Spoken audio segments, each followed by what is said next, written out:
I am so excited for you to meet Marie Vilsak Richards today. She is the author of Have You Had Your Coffee Break Today, but Not the Way You Think. We had such an incredible conversation about healing, body, mind, and spirit.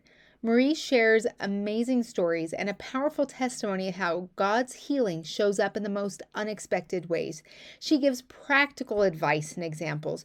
You're going to love hearing how she uses simple, natural tools like coffee enemas to help people restore their health and experience the kind of healing that only God can orchestrate. You'll walk away with faith, hope, and a new perspective on how God can use even coffee to heal your body.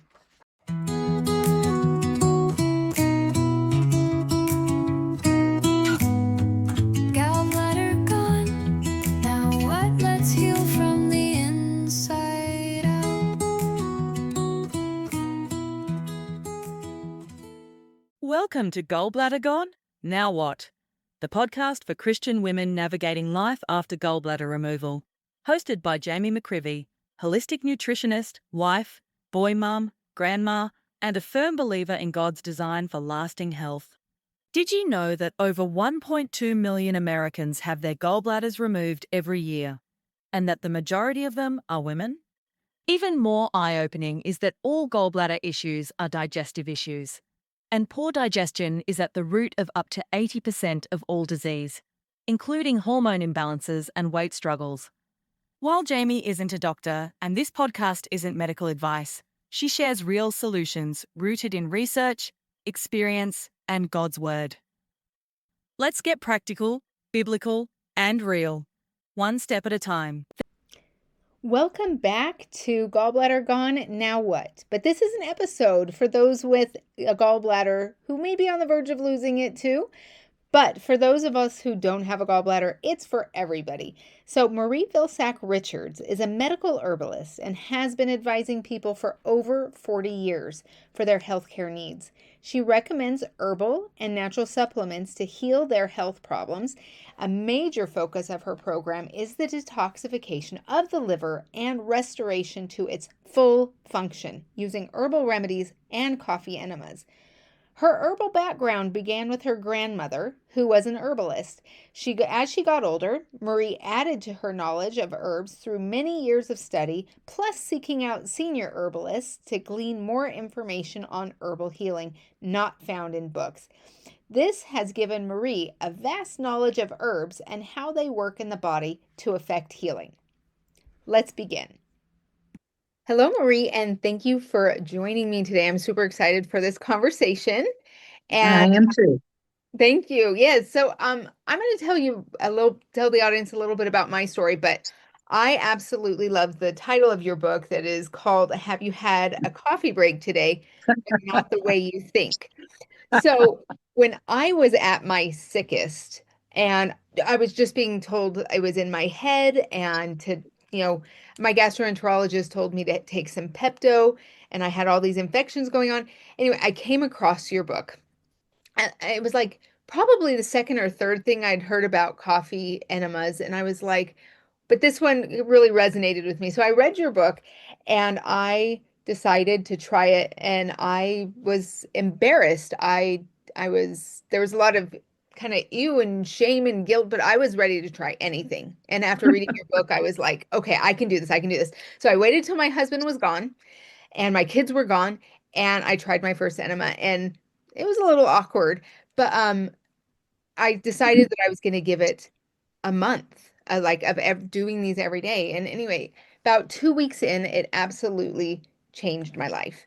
And I've been a proponent ever since and have had friends read your book and everything. So it's one of those things that now my girlfriends and I, because we do this, and my husband started doing it, and the family members, that we will say, have you had your coffee break today?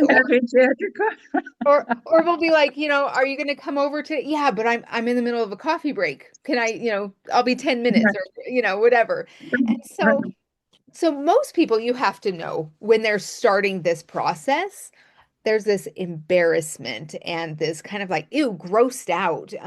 But in your book, you talk about the history of it with the Egyptians, the Babylonians, the Greeks, the Right. Chinese. So Right. all of this, um, could you share with us what you do to help people kind of get over that? Yeah, well, first of all, I do go into a little bit of history with them. I tell them that this is the oldest medical procedure, safe, inexpensive medical procedure that exists. This has gone on for centuries. And it goes back to like you said, the ancient Egyptians and the oldest medical text, the Ebers Papyrus, the Hmm. enema is listed. In all cultures, the enema is used. There are texts with Mayans even, and pre-Columbian people. They all used this. This was a common way of cleansing the body. And I also tell them too my personal experience where I have it in the book where I grew up with the enema bag hanging in the bathroom uh, at the ready there. If we needed it, we knew that that was as common a thing to cleanse ourselves as brushing our teeth or taking a shower. This was a common way to clean the body. And I can remember my mother, like after the holidays, you eat things that you don't normally eat. Hmm. And she would say we would get very agitated and very problematic, the kids. And right away she'd say, time for an enema. This was something that we knew, okay, we need to clean ourselves up. You Yeah, know, this wasn't an embarrassing thing. It was a thing. And when I tell people how long this has been in existence and how even in my own family it was a common thing, and in many families at that time, it was a common thing, people start, not being so afraid, not being so embarrassed, not being, so questioning about it. absolutely. And I And that really helps them get over that to a great degree. absolutely, because I love how you bring up that because one of the things, my pillars that I talk about is if it's history, science, and sacred text. And this has Mhm. such a deep history, right? This is Very not deep. new. And in fact, it Yeah. wasn't in the Merrick manuals up until the 70s. Like they knew Mhm. you heal with enemas, Yes. fevers are Yes. broken with enemas, healing Yeah. happens. But we've been kind of taught that it's kind of something like I even It mentioned. was around, yeah, excuse me, but it was around the 70s. That's when it started to lose favor, where people started to not have it a thing in their family, where they automatically took an enema if something was wrong. That's about the time when it dropped out of the Merck manual. That's about the time when people started to think of enemas only as if you're constipated, to use an enema. And I don't know if that was because of hospitals using them for that. Mhm. That's what I attribute it to. I don't really know for sure, but that's sort of what I attribute that to. And so it got away from the idea of cleansing the body. Yeah, absolutely. So, for our audience, how would someone who doesn't have a gallbladder benefit from a coffee break or a coffee enema?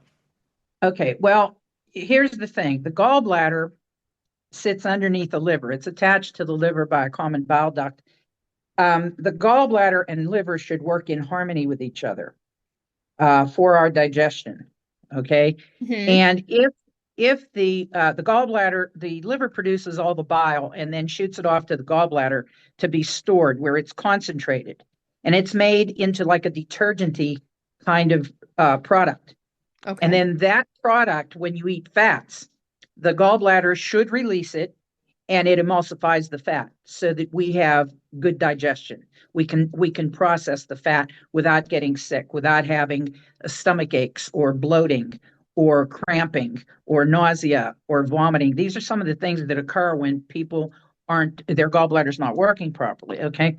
So the gallbladder does not have a problem unless the liver starts having a problem. Yeah. When the liver is not functioning properly, that gallbladder is under direct control of the liver. And if the liver is having a problem, it cannot do its job sufficiently. It's not signaling correctly to the gallbladder. It's not. It maybe not be shooting enough bile to the gallbladder. Hmm. And in that case, when there's not enough bile, you're not going to have proper breakup of fats. So when you have a gallbladder removed, and it's an easy surgery for doctors to do. It's a very easy surgery, and so they do that. They don't really recognize the problem as being the liver, but the problem is the liver. So if you have your gallbladder removed, the problem is still there, the liver. The Yes. liver is not functioning. And if you don't treat that liver, you're going to get a whole host of other health issues, which you yourself experienced, other people have experienced that come to me. It's that liver is still there, and that liver has to be worked upon to regain your health. Yeah. So even That though the was poor shocking. gallbladder's taken, the poor gallbladder's removed, but that wasn't the problem. And I told you earlier, there is a gallbladder cleanse that I've helped hundreds of people save their gallbladders Yeah, from so being if you're removed. listening here and you have a gallbladder and you're worried about Mhm, losing your gallbladder, we'll mhm, put her mhm, information in the show notes to mhm. save that, because I'm here to save gallbladders, but I'm also here to help women who've I've unfortunately, already lost them. Yeah, yeah, who've already lost them.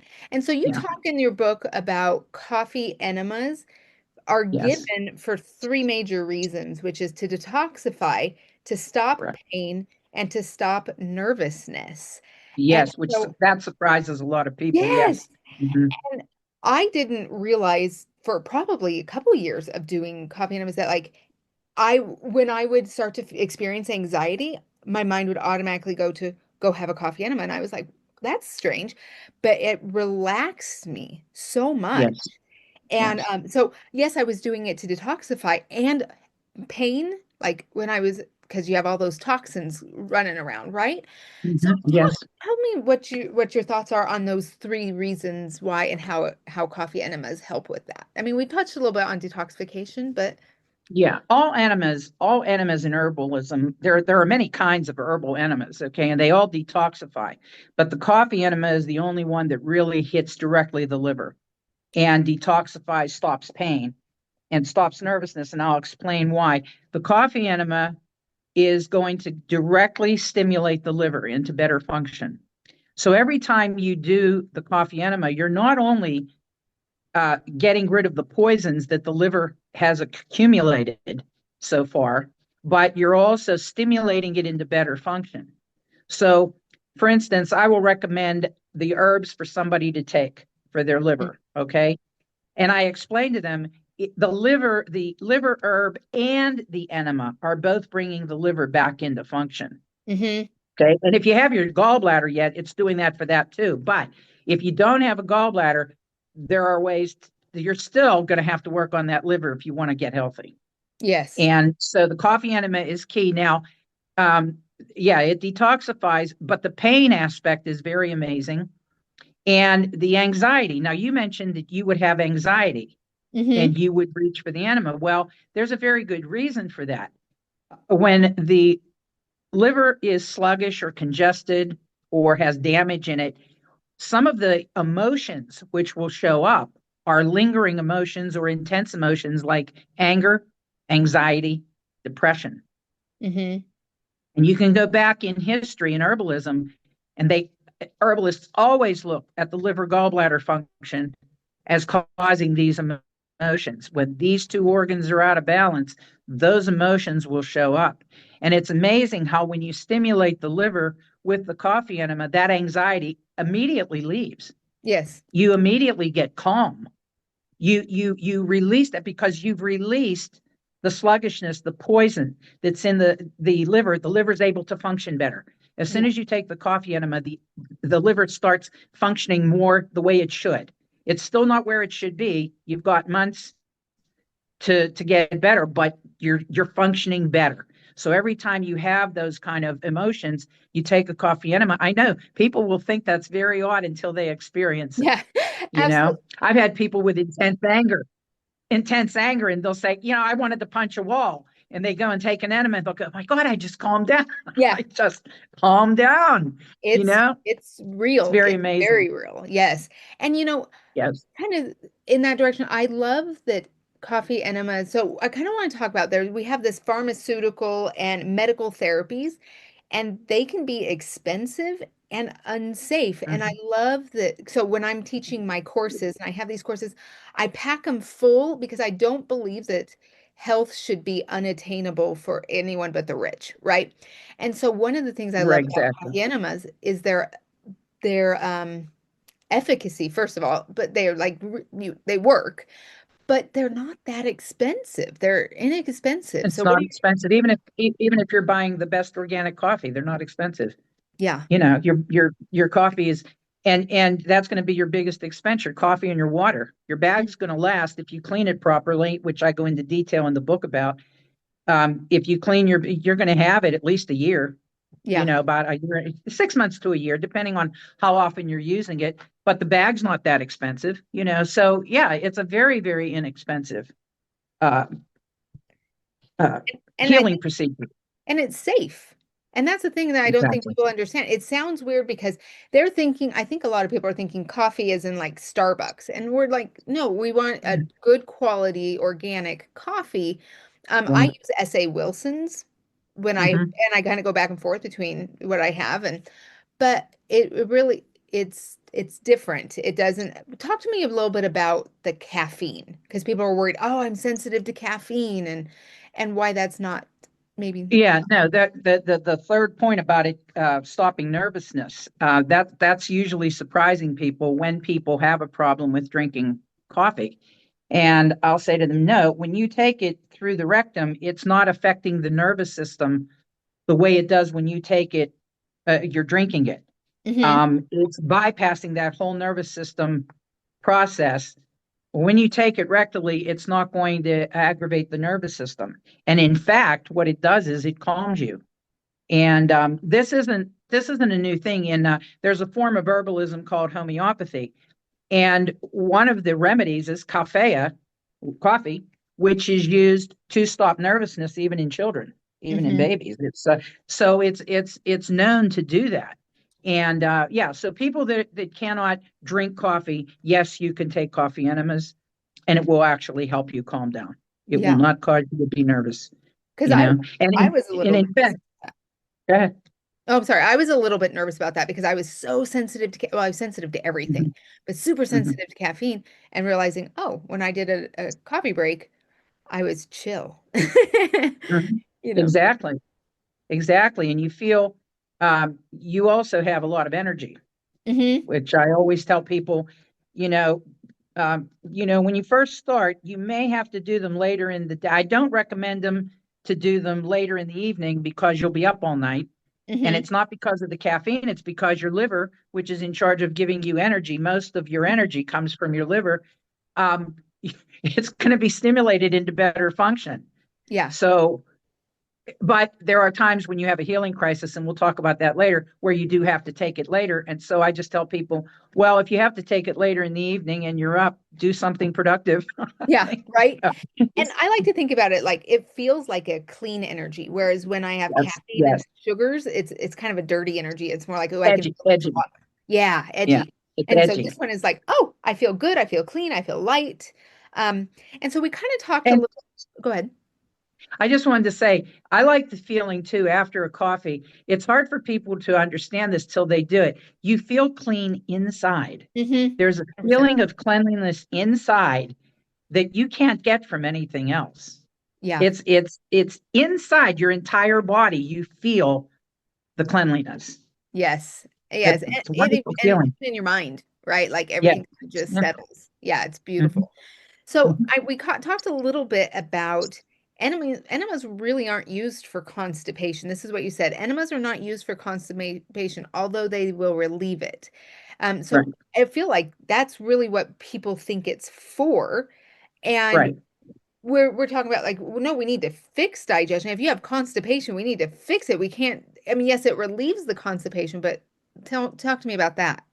Right. Chronic constipation. I think that comes from the hospitals, like I said, using enemas to relieve constipation. I think that's where that came from, where because that's what hospitals mainly use them for. To just if somebody's had surgery and they can't move their bowels, they give them an enema to make them more comfortable. To Yeah. release the pressure.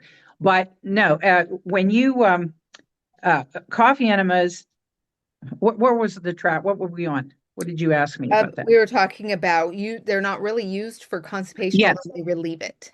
Yeah. The constipation is caused by the liver again being sluggish. Hmm. Constipation is caused if you have chronic constipation or diarrhea, there's a problem in the liver.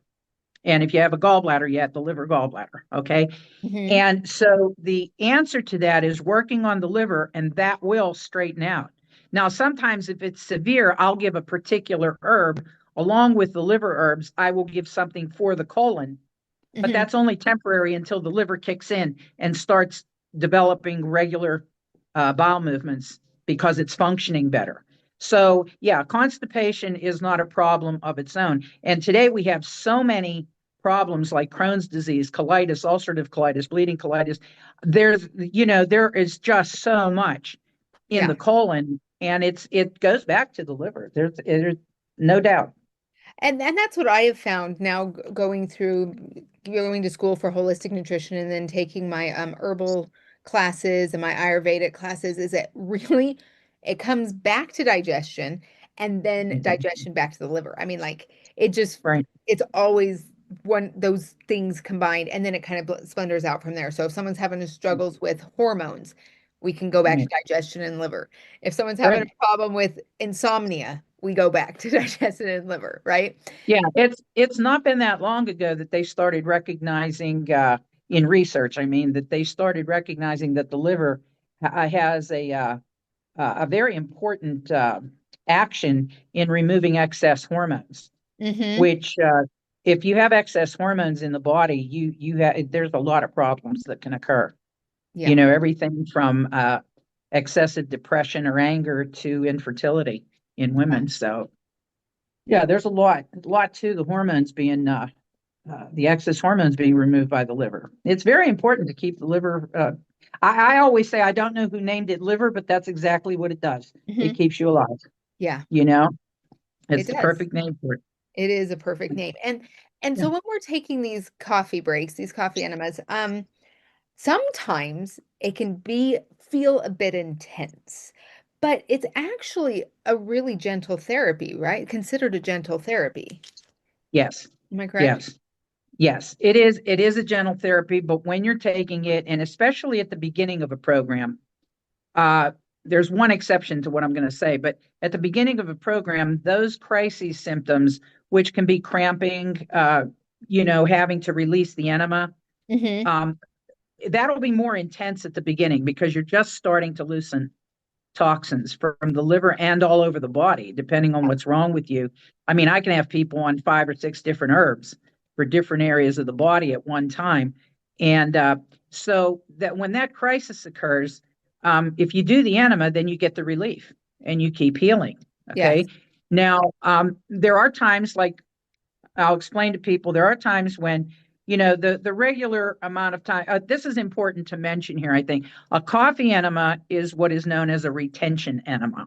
Okay. And that means that when you take the coffee in over a period of anywhere from 5 to 7 minutes, you let the coffee enter slowly and then you retain it for 15 minutes.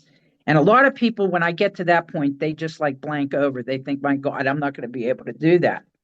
But when they see, through breathing, you just start breathing. If you let it in slowly, and then you just close the clamp on the bag and you just breathe and breathe, and you'll be able to hold it comfortably most of the time. Mm-hmm. There is a point sometime, though, where you will feel intense pressure. And at Yeah. that point, if you do your best to hold it. If you can't hold it any longer, maybe you reach 10 minutes. Okay, fine, let it out. But Mm-hmm. then 2, 3 hours later, do another one. That one you will hold better Mm. Okay. because you've released toxins have pressure. So when there's a lot of toxins to come out, if they have pressure, if there's a lot coming out, they're going to cause you to maybe not hold that full time. And I go through that in the book. I go through the Yeah. detail of how to read your crisis and if this happens and that happens. There is, I want to say one thing though, between the 4th and 8th month of doing your program, whether you might be doing herbalism or you might be doing macrobiotic raw juicing, something like that. Whatever therapy you're using, between the 4th and 8th month, at the time when the liver is dumping, you will hit some intense crises. And that doesn't mean that you can't deal with it. It just means you have to increase your enemas Mm. because you're going to be pulling deep from in the body old toxins. Yeah. And at that point, you have to really know how you're doing your coffees. By then, you should. At 4 to 8 months, you'll be well educated in how to do them. And but there's nothing. It's nothing that can't be dealt with. I even have people that have had a third and half of their colons removed Hmm. that do coffees, that are able to do the coffees. That's So awesome. it is very gentle because if some now I wouldn't have them do it like 2 months after surgery, but Hmm. if they've had it like maybe 6 months, a year after their surgery, they do the coffees just fine Okay. with no problem. With no So problem. that's what I love to hear you say too. And what I think helped me with your book, because you had put in my mind when I was reading it the first time that, you mentioned the 4 to 8 months and stuff. So in Mhm, my mind, I went into this long-term healing, right? mhm. And so Right. I've had people who will I'm working with and we'll start talking about if coffee enemas are good for them, which most of the time they absolutely are. But I had one Right. client say to me, "Oh, I tried it once and it didn't work." I'm like, "Can you Oh, define yeah. once?" And she's like, "Well, I did one and it didn't help." I said, "Oh, sweetie, this Yeah. is Yeah. this is a Yeah. bit of a commitment. It's for months, but Yes. that the thing is it helps us feel so much better. And I mean, to me, it's I look forward to them. And Absolutely. and I've I had people tell me, especially women, they'll tell me that that's their time, and they tell their kids, "Don't bother me. This is my time. absolutely The bathroom is off limits. No phone calls. No." right. And that's the thing. It's like after I started doing it and I started feeling so good, I was probably 2 or 3 weeks in, and a friend of mine got cancer. And I Mhm. said, so I kind of broached the subject if thought about, because we know a lot about Gerson therapy and stuff. And she goes, Yes, yes, yes. she says to me, I have the whole kit with that sitting in her, it was in her basement, I think at the time. She goes, just not nervous to use it. And I Mhm. said, bring that baby out. And so I actually started sharing with my friends, and now it started out really embarrassing, and now it's like, hey, so she ended up going both the medical and the herbally route. So she did both. Hers was a very aggressive form of Mhm. cancer, but her doctors were constantly surprised at how well her liver was holding up. And it's because she was constantly doing those coffee breaks That's right. That's and right. healing. And so she did really well with a prognosis that didn't look good. And she's happy and healthy today. And And then, she will be. If she continues them, tell her to continue it, and she will. She yep. will. And then I had another friend she was really hurting, stomach's really, really hurting. And I said, "Hey, have you ever heard of coffee enemas?" And she looked at me and she said, "Don't you ever talk to me about that again. My mom talked to me about that once. I don't ever want you to say anything." And I was like, "Okay." So it was kind of funny. We were laughing. I was like, "Okay, I promise I won't ever say that." Anyway, the next day, she called me in tears and said, "I am in such excruciating pain. I don't know what Mhm. to do. I need your help. I'm Mhm. willing to do the thing." And so I went over, I helped walk her through it and how to do it. Anyway, 3 years later, she's a consistent coffee break girl too. And she Wonderful. goes, "I never knew what it was like to not be in pain." And, Yeah. so these things absolutely work. And Well, I have people that are clients of mine that know each other, and they have a coffee break club. That's what they call it. Their I, coffee break club. I I, think that's great. I think Yeah, and in it's the book, fantastic.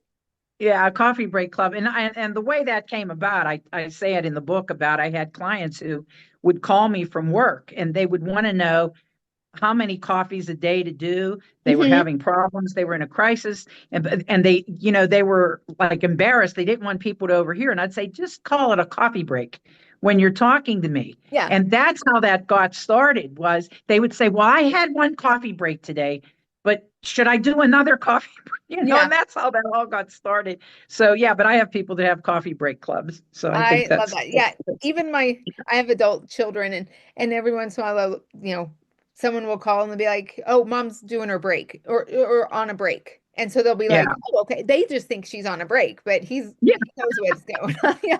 So you don't even have to fib. You just, yeah, tell that's the truth. perfect. That's perfect. Yeah. So, Oh, let me tell you something. yeah. When you were talking about intense pain, your friend with the problem there, where she was in so much pain, this is just a story it's a brief thing that'll tell you how important, how powerful they are. Uh, years ago, I was exposed to, I didn't know at the time, two women came to me from the same school district. I'm in Pennsylvania. They were in Ohio. And the one day, the one woman came to me, and the next day, the other lady came to me. They were both from the same school district. I found out later. And I started to get very, very sick, intense pain in my skull. I could feel my brain swelling is actually what I could feel. I started to develop a rash. When I saw the rash around my neck, I knew I was exposed to meningitis. Mm. And for anybody that's ever had meningitis, it is, I think, some of the worst pain you can ever go through. I actually could feel my brain swelling. The meninges line your brain. Yeah. Oh, And when there's inflammation, they start swelling. And I actually felt my brain was being crushed, is the best way I can explain it. It was intense. And I couldn't see for the headache because of how bad it was and everything. So I had people to see, and I had a full schedule. And I just started to take some herbs that are very, very powerful, like olive leaf extract, to a very powerful, kills many kinds of viruses, bacteria, fungi, all kinds of things, and the milk thistle. And I started to do enemas. And I actually later, when I got through it, it took me a full month to completely get out of it. When I looked at my schedule, I didn't drop one person, but I did a coffee between each appointment in oh, order to keep going. That's how I kept going, because the pain was so intense. Had I not done that, I wouldn't have been able to see people. And later, when I got through it, the acupuncturist that I went to, he's retired now, but he said to me, he said, "You proved how important herbalism is." He said, "Because you really should be dead by now with how oh, bad you were." He said, "You really should be dead." And I said, I know how bad it was. Two of the kids in the school district died oh from my. that meningitis. So it was that gives you an idea. I mean, of like your friend saying she did one. Uh, when you're hit with something, I was exposed to COVID, and Mm-hmm. I was right in the age group, the 60s, where they were saying this is the worst, Yeah. the age group 60s, and blah blah blah. And I got it right before they named it. So I knew. All I kept saying to my husband was, I said, "This is very toxic. It's hitting me. I don't know what it is, but I can tell it's very, very toxic." Mm-hmm. And again, I just started to do the different herbs, and I started to do the enemas pretty much round the clock. And I knocked that out. And when I got done with it, after about 3 weeks of going through that, they had a name for it, and they Mm-hmm. called it the COVID-19, which they didn't even have all the symptoms yet. They didn't have the nausea and the coughing in there yet. And then they added that. And so I was exposed to that, didn't know it, didn't know what it was called, but I knew.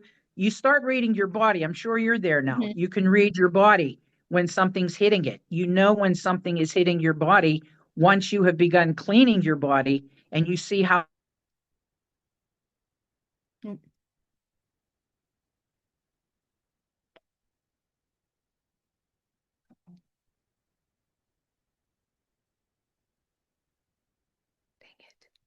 one of those uh, events without having the coffees to take the poison out of the system, Yeah. you know? So Mhm. super important.